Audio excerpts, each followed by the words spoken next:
Today, let us talk about this very sensitive topic about corruption. There is this mindset that has been inculcated in our brains that we are a very corrupt society. What this has done is that every person you see out there successful, you always equate his success to corruption. To be honest, 70% of people who have made it, especially in this country, have done it in very genuine ways. Hear me out. Yes, the media, the news, everybody is up and about in terms of how corrupt, how everybody is making deals right, left, and center. And yes, it's true. We have that 30% of, I call them brokers, because they never sell anything. It's just being in the middle of a particular conversation and they make their cut and all that. But I can tell you, there are very genuine people who have worked and worked almost the entire lifetime to achieve what they have achieved. And when they invest, that big house, that big car, that particular vacation, when you see those pictures, when you see these guys moving around, you always point at them and say, look at what corruption money can do. Now, what is the effect of this mindset? The effect of this mindset, it convinces your head that you cannot make it unless in a position that you can be able to acquire something or a deal corruptly. What that does, it messes your head, it messes your motivation, it gives you an excuse for mediocrity, where you do the bare minimum, expecting very high returns, and when you don't get those returns, you assume is that you're not connected, or you do not know somebody. The people who get these particular jobs or get these particular deals, they must have corrupted somebody. And my friend, this will mess you up.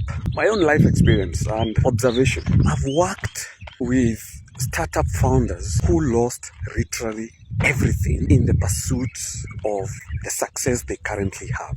And when I mean everything, these are guys who have lost families, lost property, basically job in the Bible, that the Job story. Somebody who loses everything. They are auctioned, marriage, they are divorced, their kids, their properties, everything gone.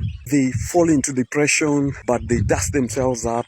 They rise again, and like Job, whatever they lost, they're able to earn it back almost 100-fold. And I can tell you, when that guy is frozen or enjoying whatever they have earned, and then you call them corrupt, boss, you have not seen the story. I know of people who work in the corporate world and they're receiving 7-digit figures at the end of the month. But if you listen to their story, these are guys who have worked in a particular position for almost 15-20 years. Right now is when now they are reaping the benefits of all these years of service. So when that guy buys a GLD or buys a Mac or a house or whatever, you point at them and say they're corrupt. I've seen guys who started off with just one cow, literally. And right now, they are the biggest suppliers of these hybrid heifers, a cow that you can sell for 250k, 300,000, and they have like 60, 70. I've seen guys who have worked their whole lifetime. They have really slaved,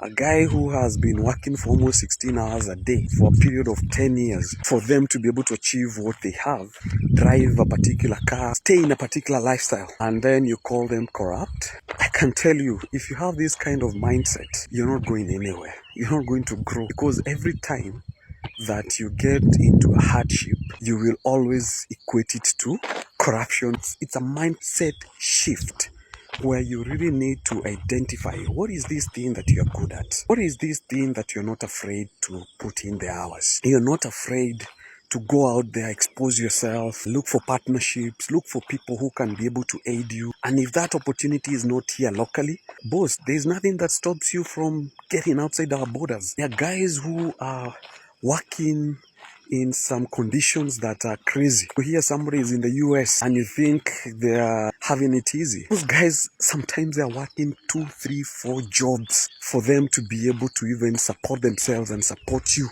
Boss, those guys are slaving. They are slaving. When they come back and enjoy their hard-earned money, guys, please, let's respect. Let's use them as a benchmark. I always like when somebody asks, how did you get this? Let that story motivate you. Approach that guy with that new matatu. That guy you're studying with, and right now he's living a life that you're impressed or you admire. Go and seek out the story behind what you see. And I can tell you, there's so many genuine people with wealth. They have worked for it. They deserve it. It's not corruption. It's pure hard work that has resulted to that. And yes, I agree and I understand. There are those not so good people or people who have acquired their wealth in very dubious ways. And you can tell. You cannot become a millionaire in a year or two. Or you have gotten a job and within 2 years, and it's a government job. Right now you're building apartments and buying vehicles and everything. For sure, there are a lot of question marks. And I'm not referring to those kind of characters. What I'm referring to are guys who have genuinely worked for their money. Even youngsters, Gen Zs, who have figured out how to make money genuinely via remote jobs or guys with very specific skill sets that people are willing to pay top dollar for. So if you stop hating and just approach these characters, ask for guidance, ask for direction, basically show me the path. As the Bible says, it's better that person who shows you how to fish than that person who gives you the fish. So always ask to be shown how to fish. And if somebody cannot show you how to fish, then there is question mark. Because for sure, if they got that money in a dubious way, sure they cannot explain it and they'll never tell you. But somebody who has gotten their wealth in a very clean way, they will surely explain to you or show you how this fish is caught. If you're genuine and also if you're willing to do the hard work, if you're given those particular building blocks. But one thing I'll tell you, there is no free lunch in this world. That's number one. Number two, people work. People slave for what they have.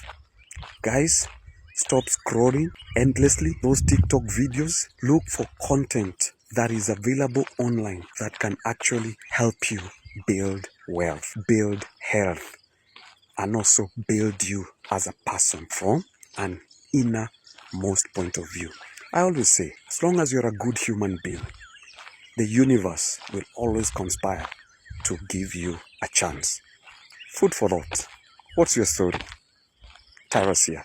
See you.